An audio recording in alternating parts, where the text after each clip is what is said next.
பிரியாணி வந்து இப்போ வந்துட்டு லைவாக வந்துட்டு டைனிங் போயிட்டுருக்கு. ஸோ எல்லோரும் சாப்பிட்டு ரொம்ப திருப்தியாக இருக்குன்னு சொன்னாங்க. பிரியாணியோட அவுட்புட் எப்படி இருக்குன்னு பாருங்கள். பாருங்கள் நல்லா பாருங்கள்.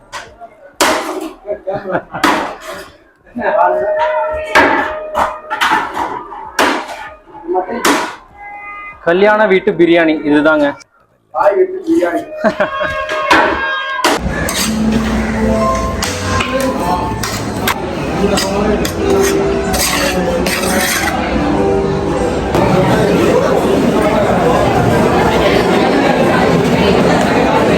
பிரியாணி வச்சலோ தம்பி, சூடா பிரியாணி கொடுமா.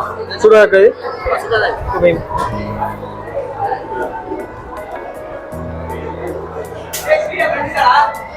சாப்பிட வைமா, சாப்பிடுங்க சாப்பிடுங்க. ஸ்வீட் எடுத்துட்டு தம்பி, ஸ்வீட்டா